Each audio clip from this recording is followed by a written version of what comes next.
Well, Americans are learning the hard way. The things they need the most are costing them more than ever, and markets are reacting. To talk about that and the latest business headlines, we're going to bring in business and market analyst and Newsmax contributor Seth Denson. Seth, good morning. Welcome back. Hey, good morning, Amanda. Good to see you. Good to see you too, Seth. We're going to get right into it with the U.S. inflation hitting the gas in June, stopping the clock at 9.1%. Now that's hitting a new 40-year high, and according to the U.S. Bureau of Labor Statistics, the acceleration reportedly outpacing the most aggressive forecast. Seth, Americans are feeling this. Is this a tipping point, or do you think it'll get worse? You know, I'm one of those that subscribe to the belief that I think we've hit the tipping point. I think we've hit the peak, or we're very, very close. Now, that hinges on a lot of things. Two key things are government spending and energy prices. But if you look at energy prices over the last week and really looking into the future deliverables, remember, energy prices are bought in the future based on future delivery dates. A lot of analysts are expecting that we may be... Yeah, I've got you. Did we lose me? Oh, we still have you. Oh, okay. Sorry, I had a producer in my ear. Asked if you could hear me. Yeah, I hope so. I can hear you because I think you're making a great point right there. Is that the mute where they kind of shut you off saying, hey, listen, not for Saturday? No, we're not cutting you off. Yeah, you're making a good point, especially about, I hope you're right about this being the tipping point.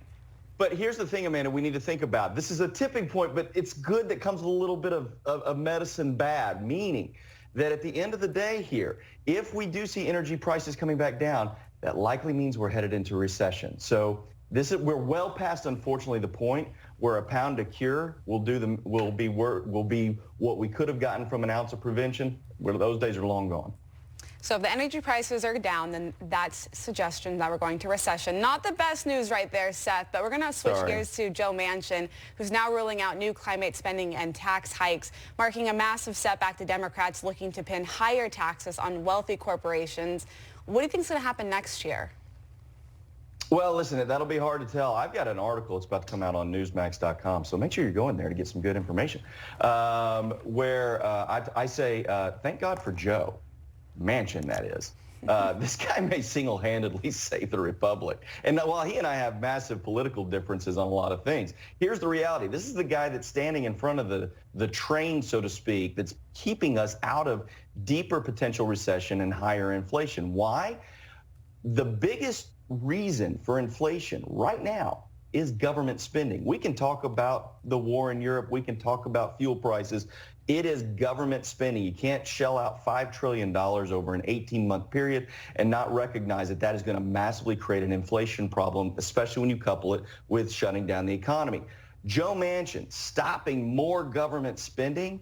Thank God for Joe, because that may be the thing that keeps us out of even deeper waters. Joe Manchin, right, Seth? Joe Manchin.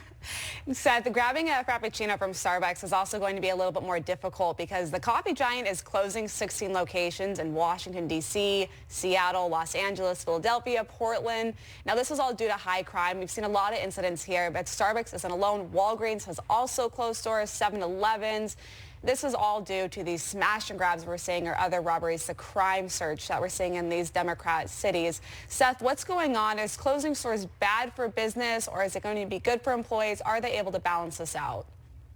Well, you know, listen, yeah, it's bad for business. Typically, they'd have to close stores. The question is that the only reason are these underperforming stores? And are they underperforming because of crime rate?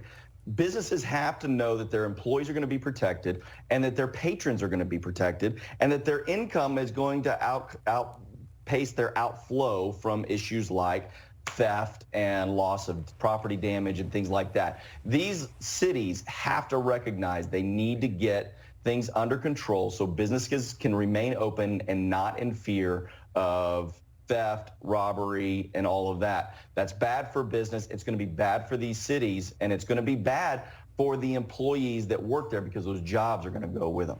That was my exact thought, is it might be protecting the employees in a sense that they're no longer in these environments where there's high crime, but then they're losing jobs. So double-edged sword there.